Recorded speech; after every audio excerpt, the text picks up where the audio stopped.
Okay, fine. Let's start. So, computer organization, actually, sometimes this subject is said as a whole, computer organization and architecture. So,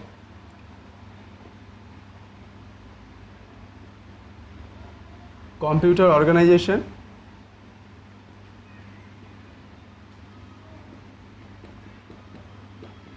so actually you can say it's the computer organization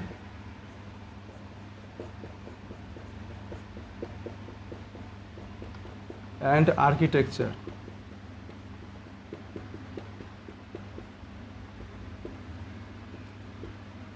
Okay, so but there is a difference between computer organization and computer architecture. In GATE syllabus you will get a single subject, that is computer organization architecture, but in your BTech in third semester you have computer organization and in fourth semester you will have computer architecture. So in computer organization architecture there is slight difference in between computer organization and architecture. Actually the difference is that if a computer system can be seen from the different perspective. If you see the computer system from the user perspective, so you can say it's the user's perspective,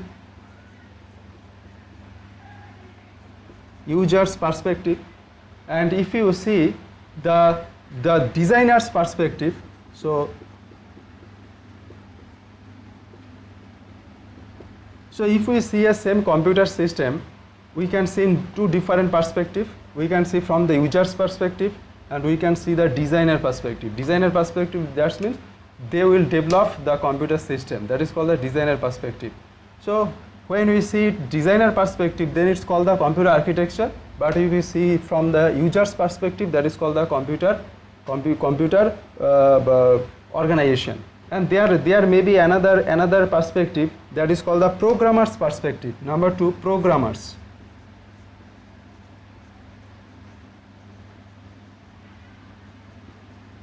Programmer's perspective. So if we see the system from the programmer perspective, then it is called the organization, and if we see from the designer's perspective, then it's called your computer architecture. And you can say, if you see from the software perspective,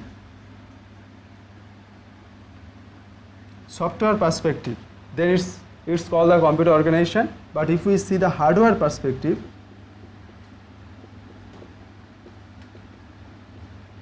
then it's called the computer architecture.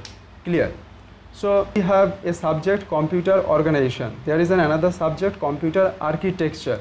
So at first we will see what is the difference between organization and architecture. So both deals with the computer system. That means within a computer system there are the different components. If we classify the components of the computer system, then we can classify the computer system in different parts. So then how those things are designed, as well as how they interconnected to build the system. That deals with the computer organization architecture, but there is a very slight difference in between computer organization and architecture.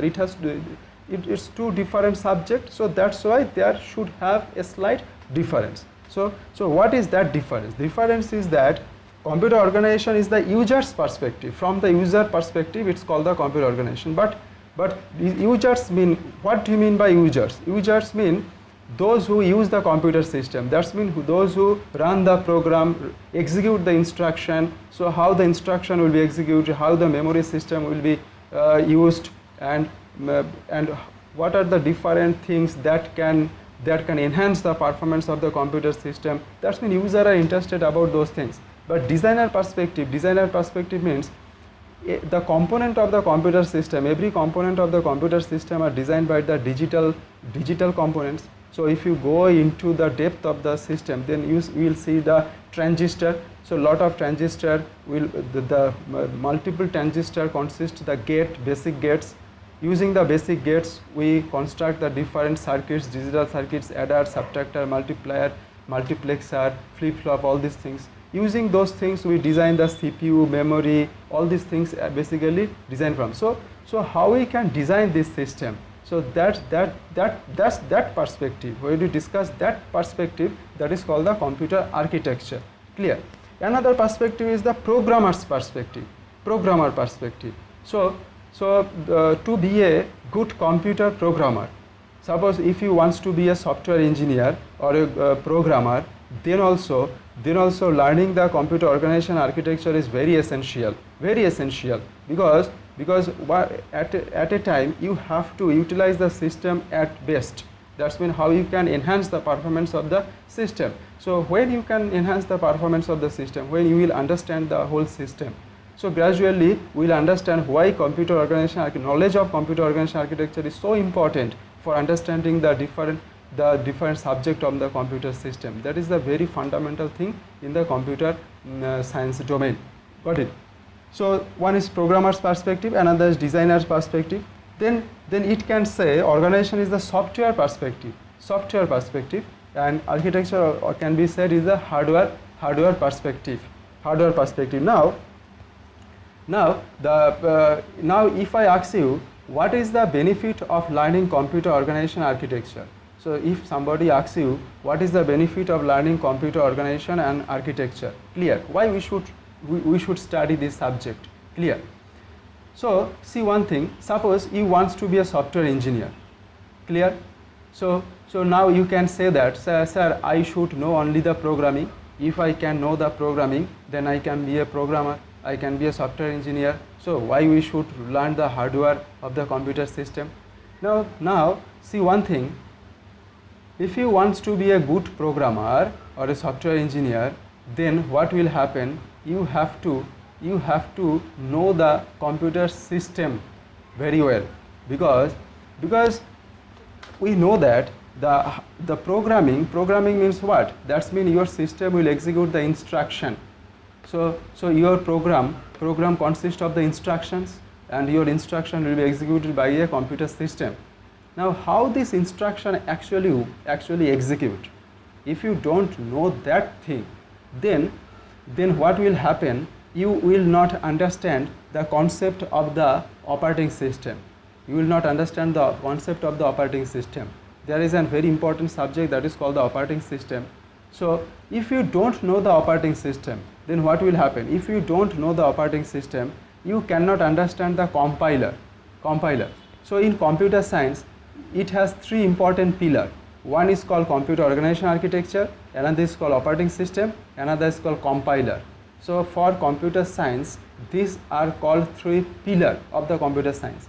To be a good computer engineer, without knowing these three subjects, it's not possible to be a good computer engineer, because these three subjects are interrelated. So one pillar is computer organization architecture, another is operating system, another is compiler design. These three subjects are interrelated. And last day I already discussed some important subjects in the computer science domain. And one interesting thing is that if you want to build the concept of the subject, so what do you mean by the concept? Or concept means when you can interrelate one subject with another subject. That means you have to connect the subjects. If you cannot connect the dots, that means your concept is not clear. So to understand multiple subjects in the computer science, you have to know the interrelation with all these subjects. Clear? So if you study this is the fundamental subject. This is the base. You can say this is the base of many important subjects. So computer organization, architecture organization can be a base subject for other important subjects. So once you will understand this base subject, then you can build up the concept of other subject. Now very interesting thing is that if you want to be a good Java programmer, suppose you want to be a good Java programmer, without knowing the operating system, you never can be a good Java programmer. Because in Java programming also there is a concept of thread. Just I am giving a simple example. There is a concept of thread. So the concept of the thread comes from the operating system. operating system. So if you don't know the concept of the operating system, you cannot think you cannot clear your concept on this programming. Now suppose if you want to be a parallel programming, nowadays it comes the parallel programming. So if you want to utilize your computer system as its best way, then you have to write down the parallel programming. So if you want to build your concept in parallel programming, you have to know the system very well. If you don't know the system very well, then you cannot be a good parallel programmer. And one thing in this point, I want to say you that what happens nowadays, suppose whatever the processor you are using today, so in our laptop, in our PC, whatever the processor actually today we are using, those processor multi-core processor. I think all of you heard this term multi-core processor. Okay, so that means within a processor, so but previously it was single core processor, single core Celeron. In our time when we were student, on that time our computer was Celeron processor. That means single core processor. Then comes Pentium 2, Pentium 3, Pentium 4. Then comes dual core. Dual core means within a microprocessor there are two processor. Dual core. Then this core is increased. Nowadays it's the multi-core. It's the 4 core, 8 core, 16 core. Even it may be 100 core also. So you see that. So why this core concept comes? Because CPU, when you design a CPU processor, microprocessor, actually you have to use the VLSI technology. VLSI technology means transistors. So in the advancement of the VLSI technology, the size of the transistors become very, very small. So what is the benefit of reducing the size of the transistor? That's mean a billions of transistor or billions of basic gates can be incorporated can be attached within a single physical area. That's mean within a chip. So if anybody see the processor, so if you have the experience of seeing any processor, you can say processor is just a small chip. So within that chip there are billions of transistor. Now imagine within a small area the billion of transistor is attached, is fabricated. That is called fabrication. Is fabricated within a single space. So this happens. Why it's possible? Because the advancement of the VLSI technology. VLSI technology increased, and the size of the transistor is reduced, and the size of the processor that means chip is reduced, and the capacity of the processor is increased. But this way there is an Moore's law. There is a person whose name was Moore. Actually Moore was the founder of the Intel. You heard the organization Intel processor. You know the Intel processor. So Moore was a co-founder of Intel organization, co-founder. Got it? So Moore developed a theory that is called the Moore's law, and according to that law, it says that in every 1.5 year, the size of the processor becomes half. That means number of transistors become double. In every 1.5 year. So these things happened for a long time, from the 1980s to 2000 up to 2000. These things, that's when the increment of the VLSI technology increased, and day by day the size of the processor is reduced and the capacity of the processor is increased. But what happened? These things cannot be continued for the infinite time, because these things becomes at its end stage. Why? The logic, the concept is that when we put the huge number of processor within a small area, then what will happen? All these are the electrical signals is required to run this electronics component. So the heat generation. So when we integrate huge number of this kind of electronics components within a very small area, then the heat actually increase, and now and in this way the heat is increased such an way that literally it will burn the processor.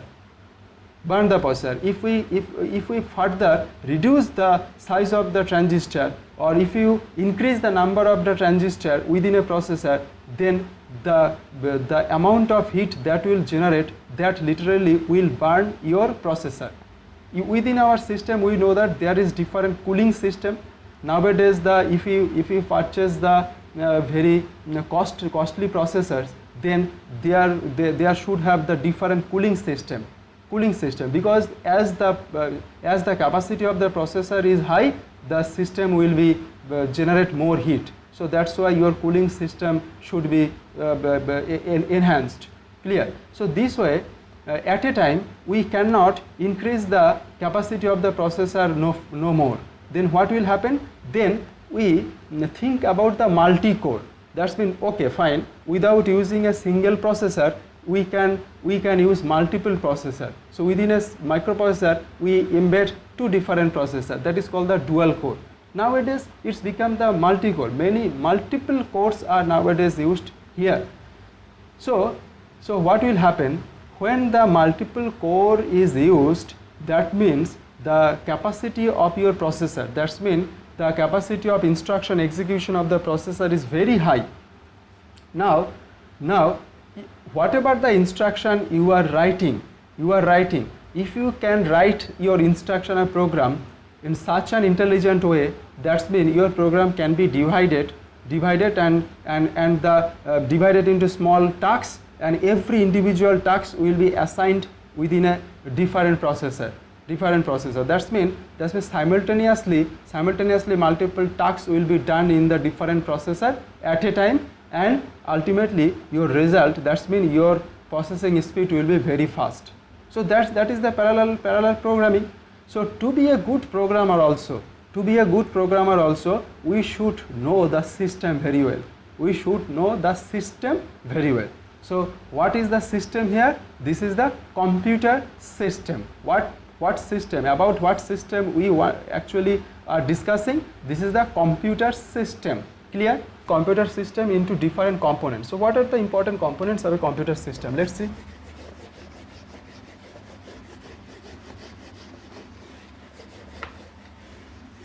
So if we construct a computer system in very simplified way, I am telling you this is the very simplified way, then we see that a whole computer system, any computer system will be built. It will be built of using only these components. One component is called CPU. So this component is called CPU, Central Processing Unit, CPU. Another component is called memory. And another component is called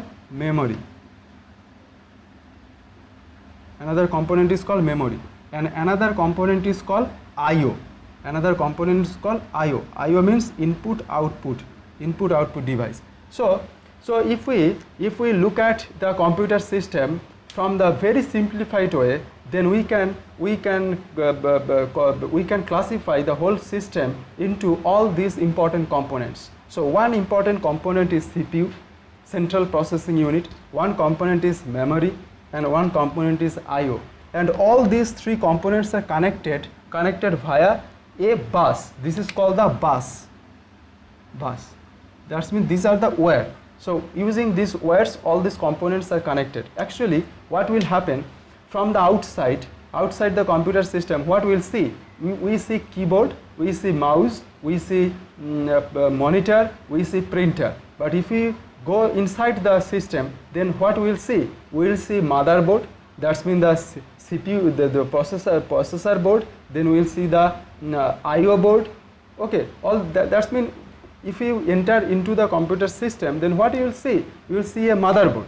So within that motherboard, processor is there, RAM is there. There are so many buses. That means connection in between all these things. These are called the buses. then the power supply, then the graphics card, and then the other components that will be attached with the computer system. All the things will be attached within a motherboard. Clear? So now, so from the abstraction, this is called the abstraction. So if we see a abstract level, then we see that this is called the bus, this is called the CPU, this is called memory, and this is called the I/O. MEM, memory. Okay.